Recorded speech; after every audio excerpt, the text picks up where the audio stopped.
นายกรัฐมนตรีลาวเวียดนามกัมพูเชียพบปะปรึกษาหารือการพัวพันหัวมือ3ฝ่ายในโอกาสเข้าร่วมกองประชุมสุดยอดอาเซียนครั้งที่ 48 ที่เซบูประเทศฟิลิปปินส์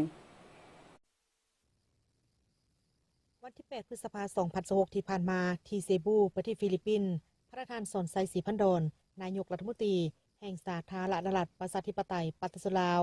ได้เข้าร่วมรับประทานอาหารเช้าแบบเฮ็ดเวียกร่วมกับประธานเลมิงฮึงนายกรัฐมนตรีแห่งสาธารณรัฐสังคมเวียดนามและสมเด็จฮุนมาเน็ตนายกรัฐมนตรีแห่งราชอาณาจักรกัมพูเชียตามการเสื้อเชิญของฝ่ายเวียดนามในโอกาสที่เข้าร่วมกองประชุมสุดยอดอาเซียนครั้งที่ 48 และบรรดากองประชุมที่เกี่ยวข้อง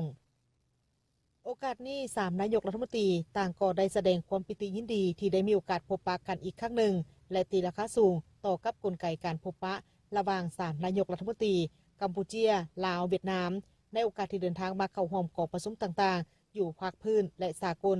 ซึ่งบ่เพียงแต่เป็นเวทีในการแลกเปลี่ยนปกติแต่ยังเป็นกลไกการร่วมมือยุทธศาสตร์อันสำคัญยิ่งในการเพิ่มทวีและหัดแน่นสายผูกพันมิตรภาพอันเป็นมูลเสื่อความสามัคคีพิเศษและการช่วยเหลือซึ่งกันและกันที่มีมาแต่ดนนานระหว่าง3ชาติอินโดจีน3นายกรัฐมนตรียังได้แสดงความสมเสยและตีราคาสูงต่อกับสายผูกพันมิตรภาพและการร่วมมืออดีและตีราคาสูงต่อสายผูกพันมิตรภาพและการร่วมมือรอบด้านระหว่าง3ประเทศกัมพูเชียลาวเวียดนามที่มีการขยายตัวอย่างต่อเนื่องและเข้มแข็งยิ่งขึ้น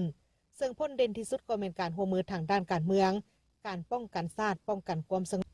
บนพื้นฐานความไว้เนื้อเชื่อใจกันในระดับสูงและแสดงความเสื่อมั่นว่ากลไกการพบปะในทุกระดับจะเป็นกำลังขับเคลื่อนเพื่อหัดแน่นความสามัคคีและยกระดับการร่วมมือระหว่าง3ประเทศให้เข้าสู่ล่วงลึกยิ่งขึ้นนอกจากนั้น3นายกรัฐมนตรียังได้แจ้งสภาพการพ้นเด่นของการพัวพันร่วมมือ2ฝ่ายระหว่างลาวเวียดนามกัมพูเชียและกัมพูเชียเวียดนามให้การรับทราบโดยย่อพร้อมทางได้แลกเปลี่ยนทัศนะเกี่ยวกับสภาพพ้นเด่นในภาคพื้นและสากลที่มีความสนใจร่วมกัน